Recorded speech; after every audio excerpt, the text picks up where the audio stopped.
Continue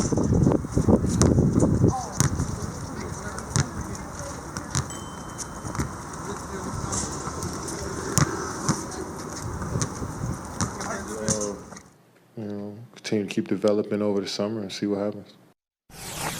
Okay, JJ Redick, you were very right. They didn't win a series. Challenge you on that, and there's that. But now let's get to Nash. Does he deserve to lose his job after what just went down? No, I don't think so. And what Kevin brought up, I think, is important because it provides some context about the disappointment surrounding the Brooklyn Nets. If we go back to last year, first of all, Kevin Durant's coming off an Achilles injury. Mm-hmm. They start out the season with depth. Spencer Dinwiddie tears his ACL. Kyrie goes on sabbatical. They bring in James Harden. He hurts his hamstring. Kyrie sprains his ankle. We go to this year.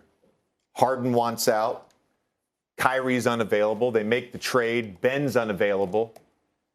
On top of all that, and this is the most important part, and it's what I brought up 10 days ago, whenever that was, that clip was, this team is severely lacking in two-way depth, and Ben Simmons could have helped a little bit with that.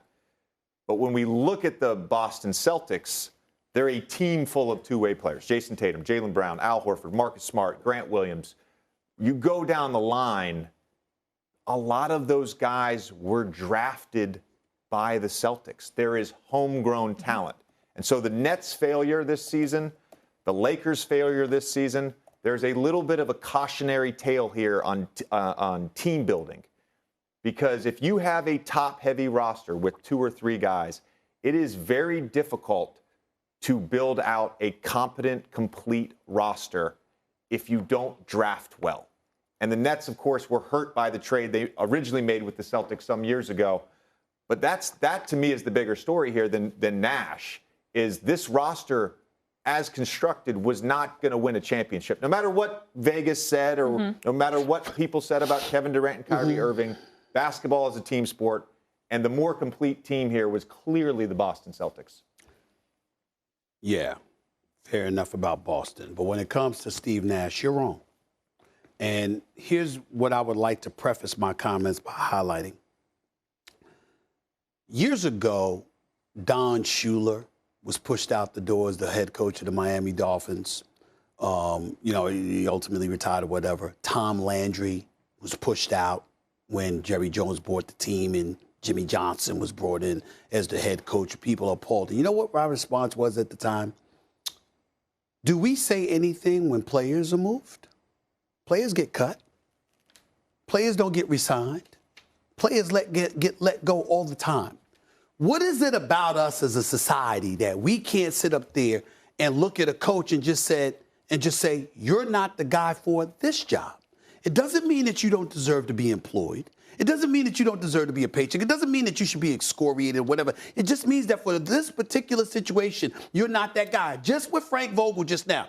We all know, JJ Redick, it wasn't Frank Vogel's fault. The Lakers assembled the roster that they assembled. They put these guys together. They wouldn't give, according to Frank Vogel and his peeps, the opportunity to really, really coach. Now, the Lakers, in fairness to them, would refute such things. But these are the kind of things that were said. He would have dealt with Russell Westbrook a hell of a lot earlier, blah, blah, blah. Fine. Okay, forget all of that for a second. We go to Steve Nash. I like Steve Nash. And I think that Steve Nash will get better and better and better as a coach if this is something he truly, truly wants to do. But you know what we don't say enough about Steve Nash? He never deserved the job. Only because he never had any coaching experience on any level at all. Now, so hold on. Because before you asked me about Steve Kerr. Well, I just want to say one thing. I want to ask you one thing, and then I'll let you go on. Sure. I just want to be clear on this point. Yeah. Are you saying that a head coach, should never be hired unless he's had coaching experience prior? Is that what you're saying? I feel that way about a championship caliber team. Okay, so Steve Kerr won a championship as a first-year head coach. Yes. And we go down the line, like Doc Rivers, no experience. Derek Fisher, no experience. There's a bunch of guys that have been hired. Right. Doc Rivers, of course,